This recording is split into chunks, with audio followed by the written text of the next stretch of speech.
Let me tell you something that is going to make your blood boil.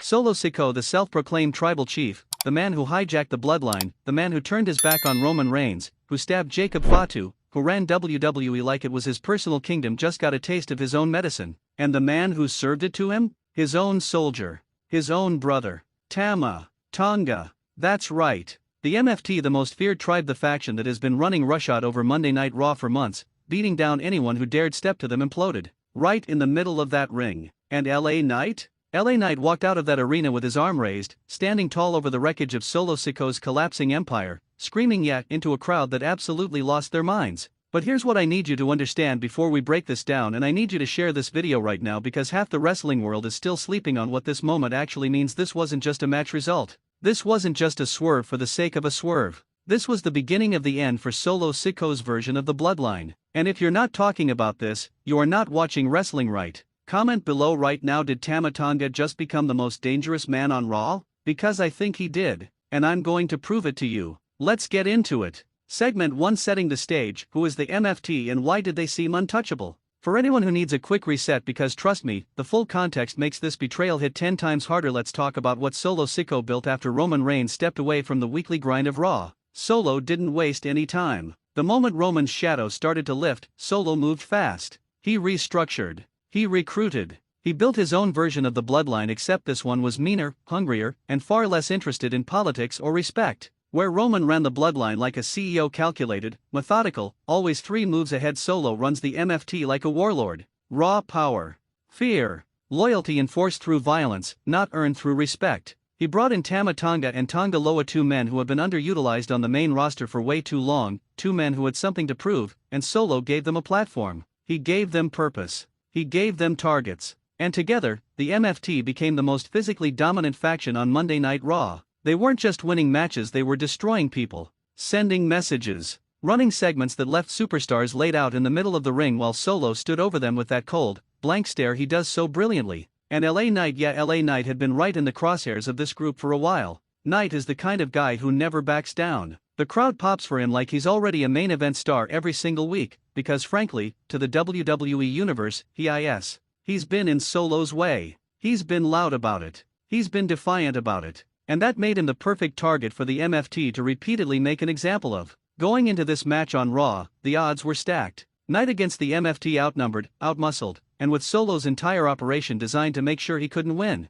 This should have been another beatdown. Another statement. Another night where LA Knight got left laying and Solo stood over him, making yet another power move. Except that's not what happened. Not even close. Segment 2, the match breakdown, how it went down. The match itself was everything you want from a Raw main event. Knight came out swinging, and I mean that literally and figuratively. He was not playing defense. He was not trying to survive. He was trying to win, and the energy in that building was electric from the opening bell. Knight is one of those performers who has this rare ability to make a crowd feel every single moment. Every near fall. Every reversal. Every time he fires up and starts trading shots, the arena goes with him. And he was getting those big signature moments early, the stomps to the mat, the crowd chanting along, the BFT setup teased and popped the building before Solo's soldiers interfered just in time to break the rhythm. Because that's the MFT playbook. They don't let you build momentum. The moment you get going, Tonga Loa is sliding in from ringside. The moment the referee's back is turned, there's a distraction, a cheap shot, something to tip the scales.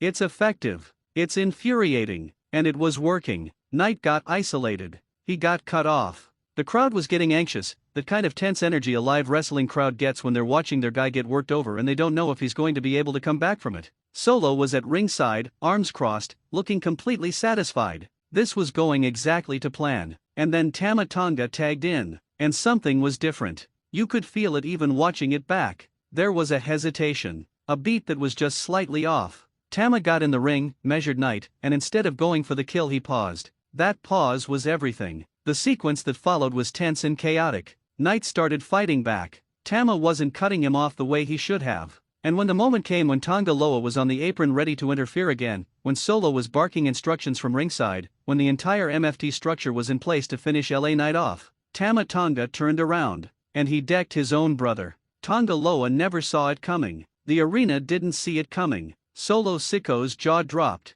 And LA Knight, running on pure instinct and adrenaline, hit the BFT. Cover. 1, 2, 3. The roof came off that building. Segment 3: The Aftermath, Solo's reaction and what it means in the moment. Let's talk about Solo Sikoa's reaction, because it told the whole story. Solo didn't explode immediately. He didn't rush the ring. He just stood there, staring at Tama Tonga. And that stare, man, that stare was one of the best pieces of in-ring storytelling you will see all year. Because Solo has built everything on the idea that his people are loyal. That fear keeps the MFT together. That nobody would dare cross him. And Tama just crossed him. In the middle of Raw, with the whole world watching, Tama stood in that ring, stared back at Solo, and didn't flinch, didn't apologize, didn't look scared. He just held Solo's gaze like he was saying without a single word, "I know what I just did, and I'd do it again." That silent confrontation lasted maybe 15 seconds. It felt like 15 minutes. The crowd was going absolutely nuts, half of them trying to process what just happened, the other half already chanting and losing their minds over the sheer drama of it.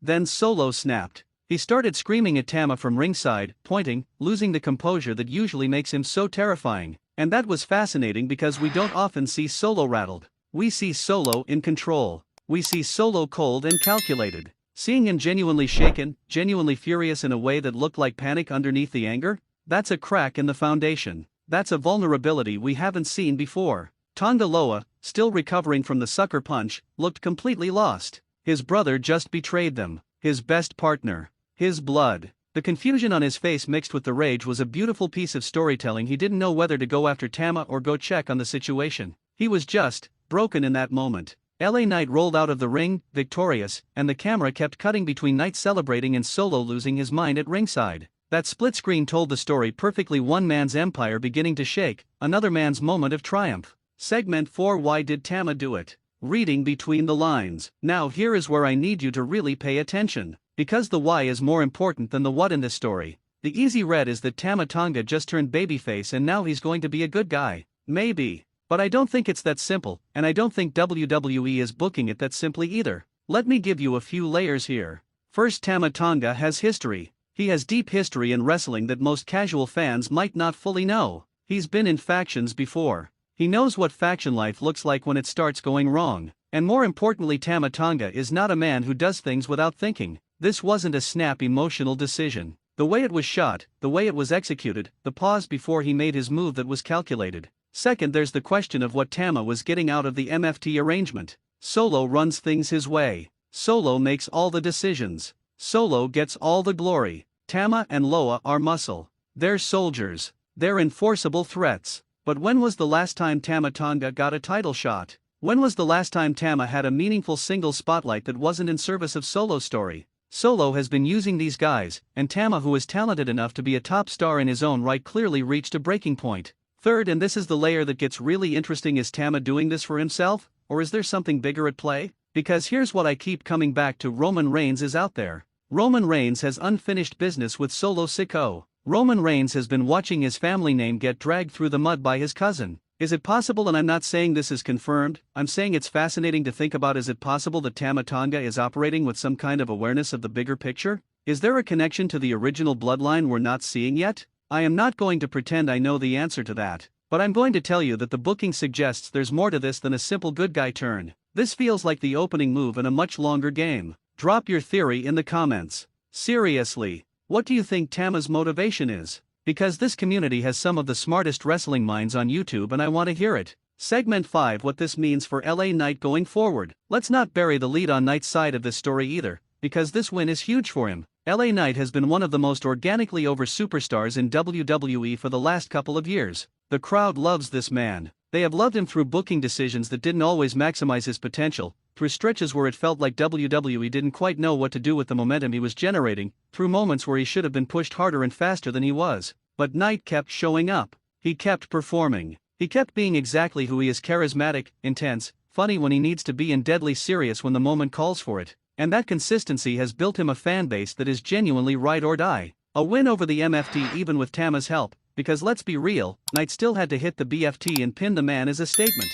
It breaks the MFT's aura of invincibility. It puts Knight back in the conversation for whatever is coming next in the Raw main event scene. And given how much the crowd reacts to him, given how much he's capable of when given the right program and the right spotlight, this could genuinely be the moment that launches a significant run for LA Knight. The question is whether WWE capitalizes on this momentum or lets it dissipate. History has given us reasons to be nervous about that, but the signs right now are encouraging. This was a main event moment. This was booked to make Knight look strong. This was positioned as a big deal, and it should be treated as one. Segment 6. The bigger picture. Where does the Bloodline story go from here? Okay, big picture time. Strap in. The Bloodline story has been the most compelling long-term narrative in WWE for years now. It has had incredible highs. Roman's Tribal Chief era is genuinely one of the greatest character runs in wrestling history, and it has navigated some complicated turns with the Solo takeover and the MFT formation. But right now, in this moment, with Tama Tonga's betrayal sending shockwaves through everything,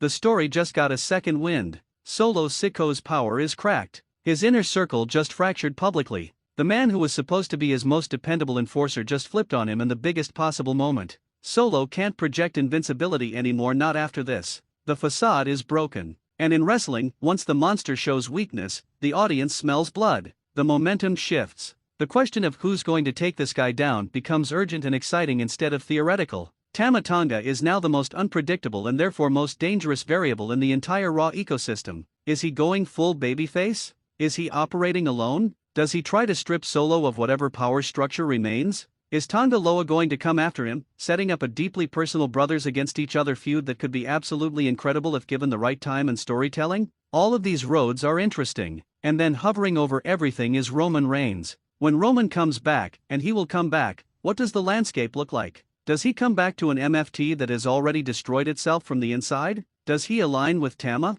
Does he come back to face a Solo who has somehow regrouped and made himself even more dangerous after being humbled? The possibilities are endless. And that's the mark of genuinely great wrestling storytelling, when one moment opens up 10 different compelling directions and you genuinely don't know which one they're going to take. Closing. Bring it home hard. Here's what I know for certain coming out of Raw. LA Knight proved, again, that he belongs at the top of this card. The crowd knows it. The moment proved it. And if WWE runs with this, truly commits to what they've set up here, we could be looking at one of the most exciting stretches of Raw storytelling we've had in a long time. Tama Tonga is no longer a soldier. He's a wild card. And wild cards in wrestling are always the most compelling characters in the room. And Solo Sikoa? Solo just learned the hardest lesson in the Bloodline's history. The same lesson Roman Reigns taught everyone else for years: nobody rules forever. And when your own people start turning on you, the clock is ticking. This is Ring Rumble 1. If this video hit different for you, if you're fired up, if you're arguing with someone in your house right now about Tama's motivations, if you think LA Knight is about to have the run of his career like this video, share it, and get in those comments because I am reading every single one tonight. And don't forget to subscribe if you're not already, because if you want the hottest takes, the deepest breakdowns, and the real conversations about professional wrestling,